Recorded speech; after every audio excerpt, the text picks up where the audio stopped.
Good morning, brothers and sisters. It's 8/2/2018 today. And the reading that the Lord wanted me to do for today comes from Isaiah chapter 40.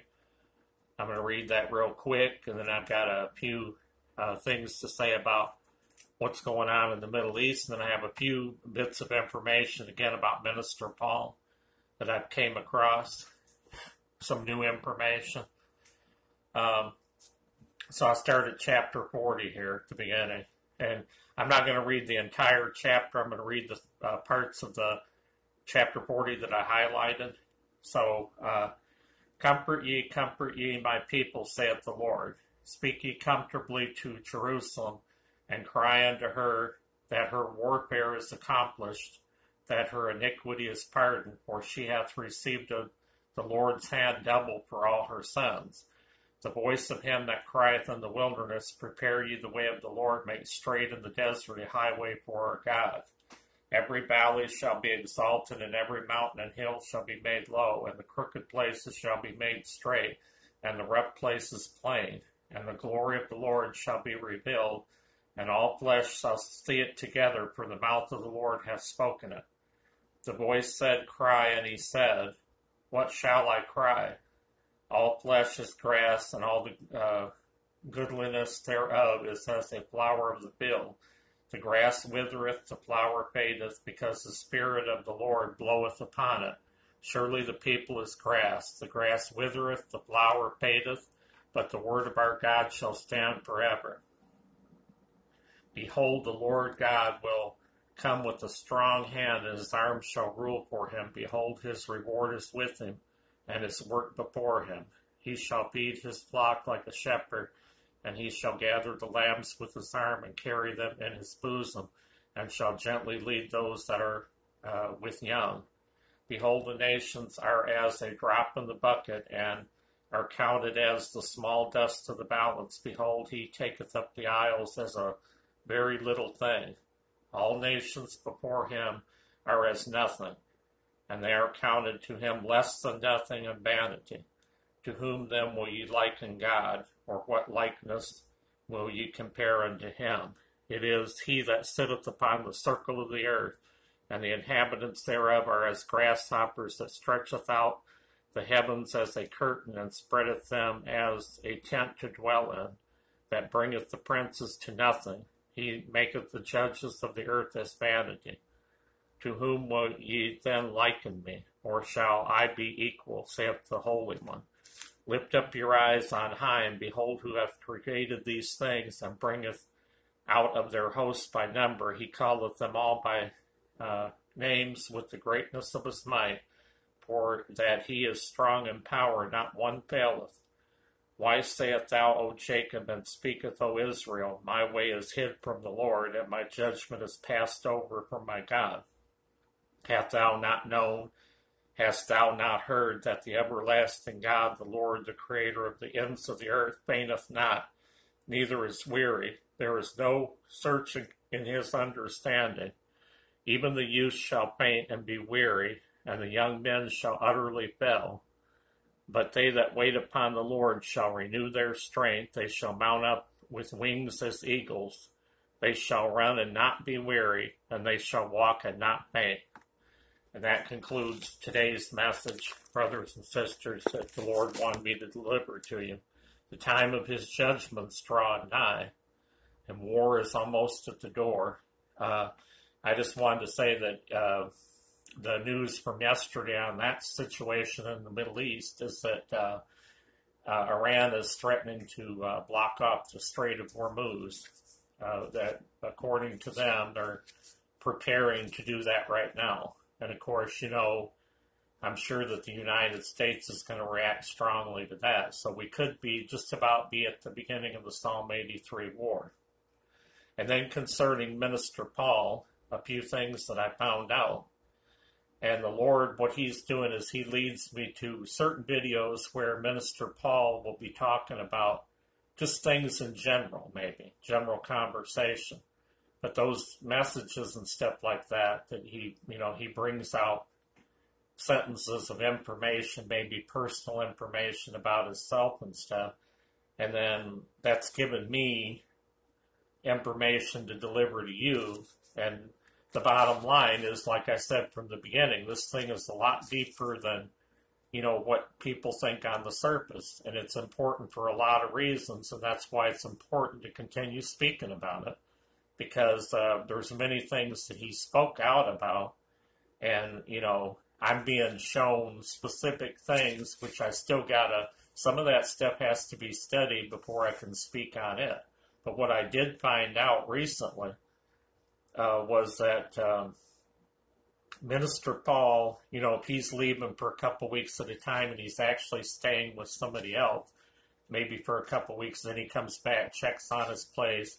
Maybe he has neighbors or something looking in on the dogs or something and walking them, taking them outside and everything, although no neighbors have reported that. They reported that they heard dogs barking inside the house, but none of the other neighbors reported to the police that a certain neighbor, like one of their neighbors, was going over there every day and going in and taking care of the dogs, or, cutting the grass somebody cut the grass, but nobody really saw somebody coming and going to cut the grass. It was just the police just had said that the grass was cut.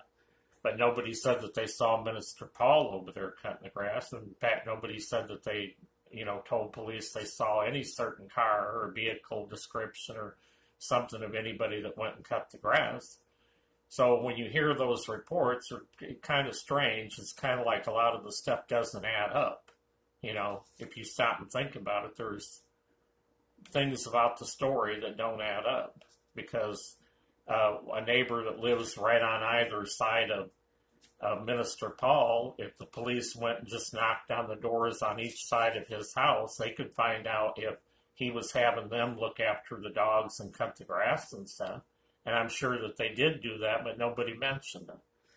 What I did find out, though, is that he has from a video that the Lord, he's leading me to these certain videos and giving me information to release to you. And I'm going to continue to do that. I'm going to continue to scour videos for clues and information about him until he comes forward. I did find out that Minister Paul has some relatives that are within an hour and 12-minute drive of his house. So that means that he could be leaving for a couple weeks and staying with those relatives and then coming back and checking up on this place. So at least we know now that there is somebody that he could be staying with that's about an hour and 12-minute drive from his home, from what I found out from my investigations. And that may be where he's staying, just to lay low and stay off the channel because of all the threats against his life. And then, some of the stuff he was talking about, is some potentially things, like shadow. On January 25th, 2018, he did a video on shadow governments. So he's talking about these kind of things, and he's talking about the M87 event, and he said that there were some images taken of the M87 event were actually taken in 2017. And so they have images already of the black hole, but they haven't released any of that to the public. And somehow all of that stuff is tied to a fake rapture. A fake rapture in a way of explaining away the rapture. Has something to do with this M87 event. But I still need to get more information because that stuff is still kind of sketchy to me, but I am finding out more and more about it, and I will do more updates on Minister Paul. But one thing we did find out, a video was recently done by a Toni Lynn Fargo, a.k.a. Bride of Christ. And she just did a video talking about a video that Minister Paul did where he was saying that God had told him that he was removing the hedge of protection from around him. And he didn't say, the Lord didn't tell him why he was doing it. But we know about the story of Job and how his hedge of protection was taken away from him. And it was all to test his faith. And maybe the same thing is happening to Minister Paul. Maybe his faith is being tested. And then Minister Paul also has a friend over in Texas that he could be staying with, possibly staying with in a city called Tomball, Texas. He has a pretty good buddy, and he might not even be in the state right now or something. He could be actually be over in Texas. And then there was something else that the Lord revealed to me, that it's possible that something came to me, and as I was watching a video, and then it was showing something on the screen, and there was like, is Minister Paul, he's taken a picture of the computer screen, and there's like ads on it. And on one of the ads, there was an ad for a RV that was for sale. They had an RV for sale somewhere. And I just got the impression that, somebody had done some video saying that Minister Paul might be staying in an RV park somewhere. Is it possible that he purchased a RV between January of 2018 this year and then May when he took off, and that when they're gone these weeks or something, maybe they're actually staying in an RV park? Of that, I'm not 100% sure, but it was just, there was something about the RV ad. And of course, a detective agency or something could find this out. If he had recently purchased a big thing like that or something, there would be a record of it somewhere that could be found. So that's just something else that I'll have to investigate further.